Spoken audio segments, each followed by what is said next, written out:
Israelis mourned their departure from Gaza in 2005, and some thought the mourning would be over after the withdrawal. But this is Gaza today.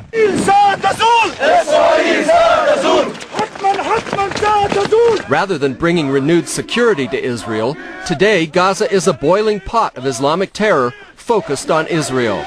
CBN News followed closely one of the leading terror groups called Islamic Jihad and learned Islamic radicals now have greater, more powerful tools of terror than ever before. These Gaza-made rockets are being fired at Israeli targets just over the border. Added to the arsenal, Zilzal cordless roadside bombs activated by cell phones. And now, since the Israelis are gone, terrorists fearlessly train in the open. How to fight, how to patrol, how to crawl long distances and reach Israeli targets. These militants endure pain to build their stamina for what lies ahead. Now, women are used more and given terror assignments. This woman demonstrates how to carry the explosive suicide belt around her waist. طبعا دون أن أي أحد يشك بها نقف أيضا ونقوم بالعمليات الاستشهادية. Nafez Azam is one of the leaders of Islamic Jihad. Israel recently added him to its list of targeted terrorists, and with good reason. Azam says his total focus is not politics, but Israel's destruction, and he says he will never disarm. هذا أمر مستحيل. حركة الجهاد الإسلامي بأي شكل من الأشكال لن تتخلى عن سلاحها.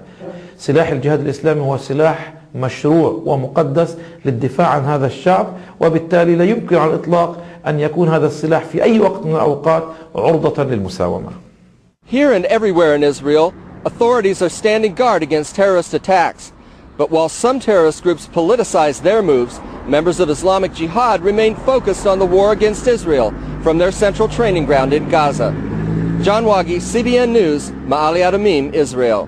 Terror of Islam is embedded within the teaching of Islam. The spirit of hatred and killing and slaughter is the spirit of Islam as it is written in the Quran.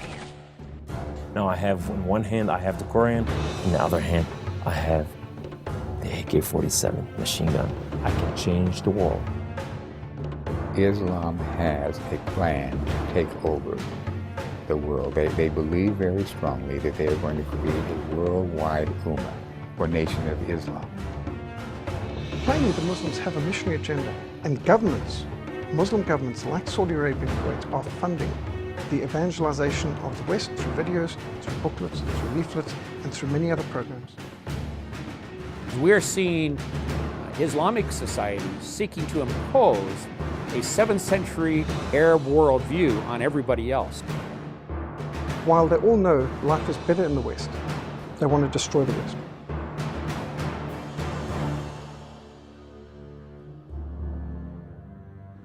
Well, ladies and gentlemen, in the news, by the way, Hamas is apparently overrunning Fatah. They're quickly taking control of that entire Gaza Strip, and from there, that so-called Palestinian Authority is going to begin to unravel. It's a serious war going on, bloodthirsty war.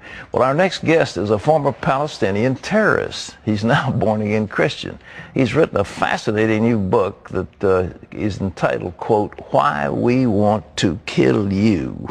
Will you please welcome back to the 700 Club, Waleed Shobat. It's good to have you back with us. See you again, Pat. Thank you. Thank you. It's a wonderful book. I congratulate you on it. Why We Want to Kill You. You know, the Western commentators say, well, these people are poor. They're brought up in substandard conditions, and they envy the West, and they're angry because of the Western affluence, and therefore they want to protest. Is that why they blow themselves up? If the reason for suicide bombing is poverty and lack of hopelessness, why would you never find in the Palestinian areas Christians who commit suicide bombing?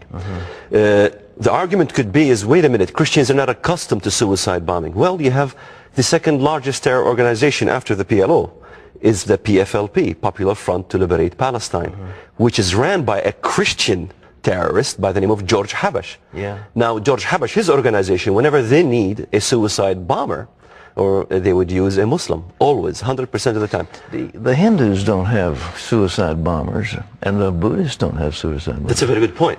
At a university speech, one professor objected to my speech. He said, the reason for terrorism is poverty. So I asked in the audience, do we have anybody from India? And one student said, I am from India. I said, do you guys blow yourselves up as a result of poverty in India? He says, you know, we have lots of poverty in India. None of us blow ourselves up. But they sure come from Pakistan and they blow us up. You showed something in here, though, the promise of Islam. And there are people in America that don't believe this. The 72 virgins and perpetual erection and all this stuff. What do they teach? What do they say that these young men are going to get to? Here's the element that Westerners don't understand why this jihad is going on and why they're killing and why they're dying. It's a message of salvation that Islam is offering. Christianity offers a message of salvation, that by the death of one person, Christ, by the drop of his blood, that we are saved. In Islam, there is no assurance of salvation. The only way one can assure himself for salvation is by their own death, by the first drop of the blood of the martyr. He now can enter into heaven and intercede for 70 members of his family or her family. So when my cousin Ra'id got killed, my Aunt Fatima had a wedding celebration. It's the law of opposite. Everything. She had your cousin was killed as a martyr, blew herself up, and they had a wedding celebration. But he was killed before he was shot. The Israelis figured out what he was going to do, and he was killed. And my Aunt Fatima had a wedding celebration. This is what the Westerners don't understand. The entire community will come and join in this wedding celebration. The Friday prayer in the mosque will have a festivity for the death of the martyr. The house of the martyr becomes a museum where the entire community flocks to visit. Posters all over the streets for the martyr, because now he's entered into paradise. This is the problem with Islam, is because Islam rejects the intercession of Jesus Christ. However, Islam does offer the intercession of the martyr, the intercession of a sinner. Well, now, he gets 72 virgins, pure black-eyed virgins who've never been touched by jinn or man. It's not just 72 virgins, Pat. Oh, it's not 72? It's 72 mansions. Oh, 72 mansions. In each mansion, 72 beds, and in each bed, 72 virgins. That math staggers me. 72 times 72 times 72. That guy's going to wear himself out for his... It really doesn't make any sense. But the main issue is not that. The main issue is the salvation issue. All right. They want to be saved. And in order to be saved, you die. And because the Quran itself, it says, do not think that the ones who die in the cause of Allah are dead, but are alive with Allah, receiving His blessings. You know, the people in America, you point out in this book about how we have been duped by the so-called moderate Muslims. This is fundamental teaching of the Quran and of the Islamic world, isn't it? You're not talking about some aberrant group. Absolutely. I mean, Ja'far al-Tayyar, at the time of Muhammad, okay, relative of the Prophet Muhammad, died in his suicide act as he attacked the enemy. And he had wings, they call him the flying Ja'far. So suicide missions was in the time of Muhammad, the Prophet of Islam. The Americans are being duped with this moderate Islam. There are liberal Muslims who don't care about fundamental view of Islam. But however, by far, the fundamentalist view of Islam, Islamic as a religion, has always been taught to us as jihad. Because when you read in the Bible about Antichrist, let's say, he honors a god of war. He honors a god of fortresses. That's right. In Islam, Allah, is a god of war. He doesn't honor the desire of women. In Islam, they don't honor the desire of women either. So it's a very antichrist system. Attempts to change times and laws in the Bible regarding the Antichrist. You pointed out that Allah in the Quran, am I correct in this, is actually a deceiver, that he has the attributes of Satan himself? Well, the 99 names of Allah are very well known in Islam. Yeah. Some of these names, if you look at them, one of the names of Allah in the Quran is Al-Mutakabbir, which means the most proud one. When I read the Bible as a Muslim, And I saw the most proud one in the Bible was Satan, or Al-Mumit, the one who causes death. Exactly. Well, you know, I'm just writing a book. I've just finished one on humility, and the truth is the root sin of the world is pride. Yeah, I will exalt myself upon the throne of God. And that's the problems where Muslims cannot see the truth from the Bible. But the one that they say is Allah is the most proud one? The most. When we say Al-Mutakabbir, it's the L, like the Elohim.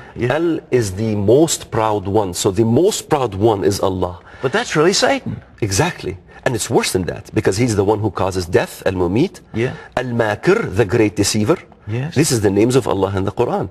So they really believe the great deceiver? Yes. I mean, in America, we don't hear this. Yes, in the Quran it says وَيَمْكُرُونَ وَيَمْكُرُ اللَّهُ وَاللَّهُ خَيْرُ الْمَاكِرِينَ. Allah is the greatest of all deceivers. So it is okay, that's why Islam has deception in war. That's why Islam offers hudna, or a peace treaty, to non-Muslims up to 10 years, but they must break the peace treaty somewhere. Well, the hudna was Oslo. In other words... you Americans called it the Oslo Peace Accord. We called it the Oslo Hudna Accord.